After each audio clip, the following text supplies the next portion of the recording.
बिस्मिल्लाहिर्रहमानिर्रहीम, अस्सलामुअलैकुम। मैं हूं आपकी होस्ट माहा इलियास और चैनल का नाम है जागते रहो। जी नाज़रीन, अपने वादे के ऐन मुताबिक आज हम आपके लिए एक्सक्लूसिव स्टोरी लेके आए हैं। नाज़रीन, आपने इंडिया में बड़े पैमाने पर होने वाले हिंदू मुस्लिम फसादात के बारे में तो सुन रखा होगा। नाज़रीन, आप ये भी जानते होंगे कि सरकार की तरफ से इन हिंदू मुस्लिम फसादात में बाकायदा तौर पर पुष्पनाही की जाती है। नाज़रीन, पिछले दिनों JIT रिपोर्ट आई जिसमें इंकशाफ किया गया कि हिंदू मुस्लिम फसादात में चाहे गलती हिंदुओं की हो या मुसलमानों की, FIRs और मुकदमात सिर्फ और सिर्फ मुसलमानों के खिलाफ ही दर्ज किए जाएंगे। ये किसकी एमा पर हो रहा था? आप जानते हैं कि इसके पीछे मोदी सरकार है। नाज़रीन, फिर इसी JIT के कुछ दिन के बाद एक पुलिस रिपोर्ट सामने आई। नाज़रीन, दिल्ली पुलिस रिपोर्ट में 3 अजला के एक्सट्रीमिस्ट हिंदुओं को इकट्ठा करके एक WhatsApp ग्रुप बनाने का इंकशाफ किया गया। इसमें बताया गया कि इन तीनों जिलों से ऐसे हिंदुओं को इकट्ठा किया गया जो इंतहाई एक्सट्रीम सोच रखने वाले थे। उन्होंने इस ग्रुप के जरिए मुसलमानों के ऊपर होने वाले हमलों की मुकम्मल तैयारी की।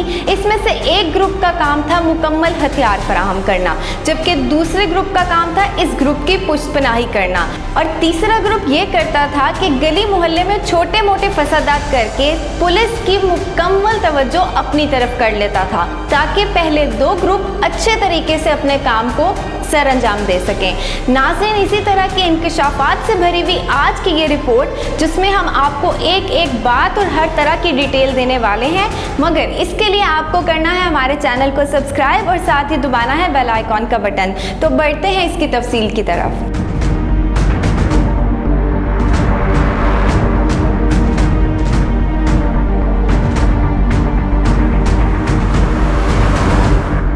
नाज़रीन, इंडिया में हिंदू मुस्लिम फसादात की कहानी कुछ नई नहीं है। कई बरसों से शिद्दत पसंद हिंदू खूनी खेल खेलते चले आ रहे हैं। मुसलमानों पर जुल्म सितम के पहाड़ तोड़े जाते हैं। कभी कोई कमीशन तश्कील दिया जाता है तो कभी कोई, मगर फिर बड़ी ही सफाई से तमाम खबरें मंजर आम से गायब कर दी जाती हैं। इंडियन मीडिया के किरदार से तो अब पूरी दुनिया वाकिफ है, जो कभी भी मुसलमानों पर होने वाले मजालिम को नहीं दिखाती। इंडियन मीडिया हर वक्त ऑल इज वेल के राग अलापती है।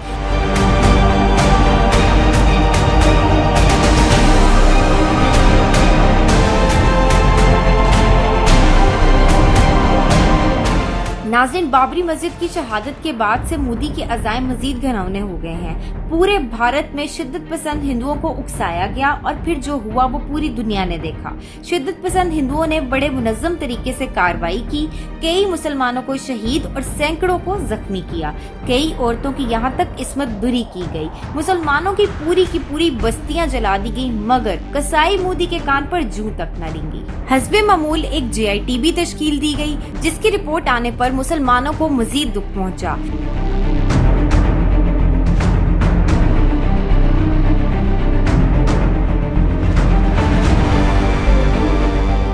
JIT रिपोर्ट में बताया गया कि हुकूमत की शह पर ये दंगे फसादात करवाए गए।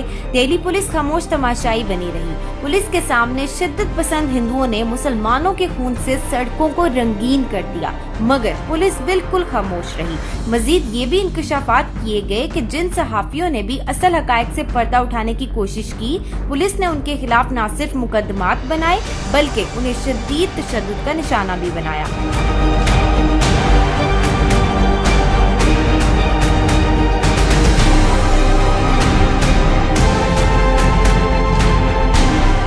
मैं बहुत ज़्यादा परेशान था, बहुत ज़्यादा दुखी था, और मैंने जान बच गई, यही बहुत है।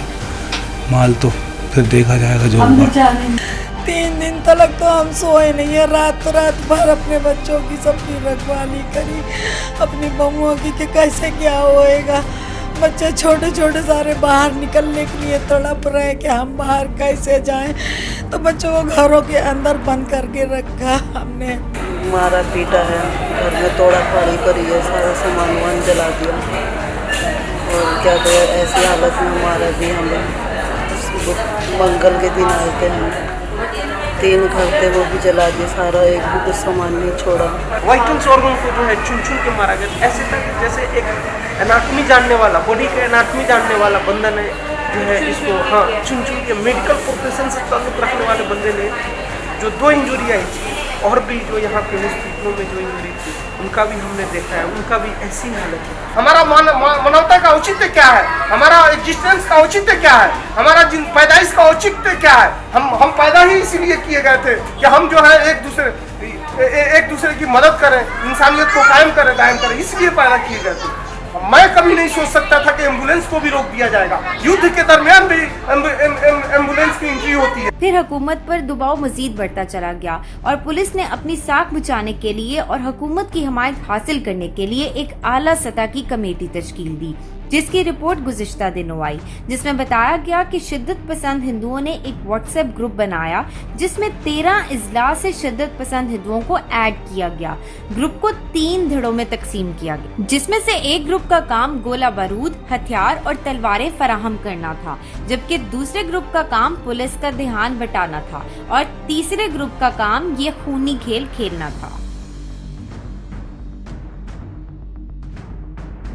जी नाज़रीन, आज इसी टॉपिक पे हमें ज्वाइन किया है इरफानुल्लाह ने। उनसे हम जानेंगे उनका मौक़िफ़ कि इस वक्त जो GIT रिपोर्ट आई है और जो दिल्ली पुलिस रिपोर्ट आई है जिसको पूरे इंडिया में बैन कर दिया गया है, उस रिपोर्ट के बारे में इनका क्या ख्याल है और ये किस तरह से इजहार करते हैं मुसलमानों के साथ। मैं तमाम अक़वाम मुत्तहिदा को ये पैगाम देना चाहता हूँ, बेंगे मुस्लिम, कि ये हम मुसलमानों की आवाज़ को सुने और इस आवाज़ को पूरी दुनिया में उजागर करें और हमारे मुसलमान बहन भाइयों को जो इस वक्त शिद्दत से पूरी दुनिया की तरफ देख रही है कि इनको इंसाफ की ज़रूरत है।